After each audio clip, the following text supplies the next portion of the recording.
Las contiendas pueden significar muchas cosas o discusión, pero una contienda es una disputa por tener un derecho.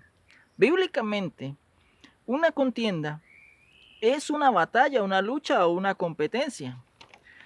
Según Gálatas capítulo 5, versículo 19 al 21, siguiendo en el orden que expone el apóstol Pablo en cuanto a las obras de la carne, hemos visto adulterio, fornicación, inmundicia, lascivia, idolatría, hechicerías, enemistades, pleitos, celos, iras, y hoy veremos la obra de la carne según el orden del apóstol Pablo, la número 11, la cual es las contiendas.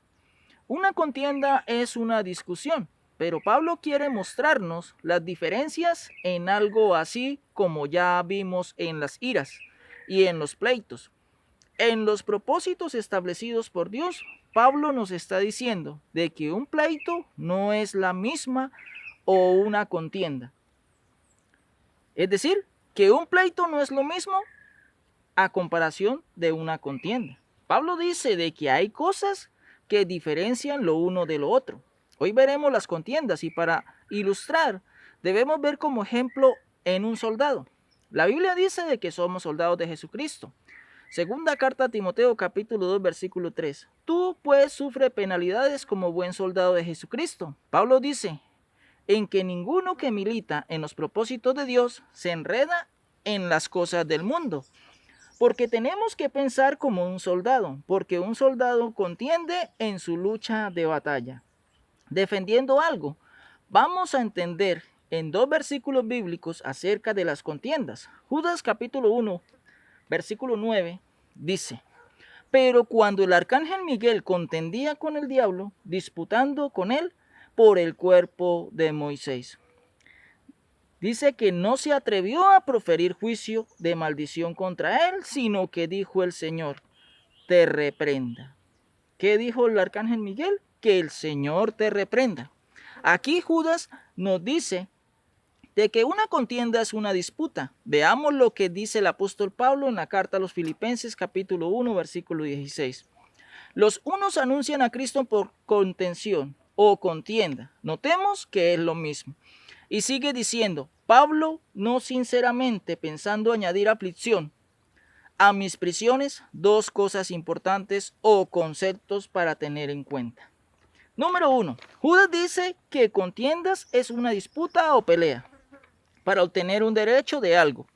Y número 2. Pablo dice que por el contrario dice de los que anuncian a Cristo de una forma inapropiada lo hacen por contención o por contienda. Deducimos, según estos dos textos bíblicos, de que una disputa es una lucha o una contienda. Y una contienda es una lucha, un enfrentamiento o una competencia. Porque Pablo mismo dice en la carta a los Filipenses en que los otros competían con él. Así entendemos, y Pablo nos dice en que no solo hay una sola contienda, sino también hay muchas clases de contiendas.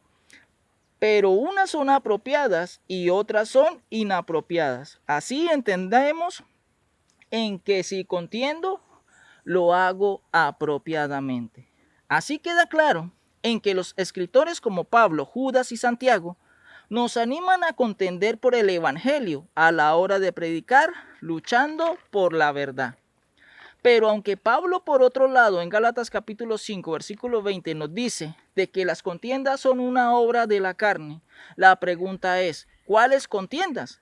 El apóstol Pablo dice ser una obra de la carne hablando de las contiendas inapropiadas. Y Santiago en su carta nos ayuda a entenderlo. Santiago capítulo 3, versículo 14. Pero si tenéis celos amargos y contención en vuestro corazón, no os jactéis ni mintáis contra la verdad. ¿Cuáles son las contiendas que no son aprobadas y rechazadas por Dios? Si Santiago ya nos lo dijo, son las que son carnales, por competencias, por luchas o enfrentamientos que están basados en celos o envidias. Entendamos, hay contiendas apropiadas que yo debo contender, como en la predicación del Evangelio del Reino de Dios. Pero en el momento en que esa contienda se pase a sentir celos o envidias, ya no es una contienda apropiada, porque estaría basada en la envidia y en los celos, lo cual quiere decir en una competencia. Hay cristianos, cuando no se ponen de acuerdo con su hermano, se ponen colorados. En cuanto al evangelio, suelen decirse en que el diablo le llevará para el supuesto infierno. Y esa parte pasa a ser una contienda inapropiada, porque deja de ser una contienda espiritual para convertirse en una contienda carnal. El verdadero cristiano, el que sí tiene el fruto del Espíritu Santo de Dios, aquel que es direccionado, ese sí tiene el dominio propio, porque es calmado, tiene la capacidad de controlarse y exponer su defensa de una manera controlada y apacible. Pensemos en Jesucristo en la cruz del Calvario, donde fue injuriado, maldecido, escupido, insultado. ¿Y qué dijo Jesús? Según el Evangelio de Lucas capítulo 23, versículo 34, y Jesús decía: Padre, perdónalos porque no saben lo que hacen. El verdadero cristiano tiene paciencia, espera el momento adecuado para actuar. Esto quiere decir, mi defensa en el Evangelio del reino de Dios tiene que ser paciente y no extremista como los talibanes del Corán. Así Santiago nos enseña de que la contención o contiendas que está basada en celos y envidias son una obra de la carne. El apóstol Pablo enseña en que hay otro tipo de contienda, la cual llega a ser una obra de la carne, y es aquella que no está basada en la verdad, porque discuten, afrentan en contra de la verdad. Romanos capítulo 2, versículo 8 dice: pero ira y enojo a los que son contenciosos y no obedecen a la verdad, sino que obedecen a la injusticia. Si yo batallo por la verdad de la manera apropiada, calmado, sin enojo y sin ira, pero hay personas que persisten en contra de la verdad con doctrinas que no son la verdad. ¿Cuál es la base de nuestra doctrina? El reino de Dios. Jesús, ¿por qué contendió? Lo hizo por el reino de Dios. ¿Y qué hizo Pablo exactamente? Hizo lo mismo. Batalló, contendió por el reino de Dios apropiadamente. Si contendemos o nuestra contienda tiene que ser apropiada. Mis amados en el Señor, que la palabra de Dios corra y sea glorificada.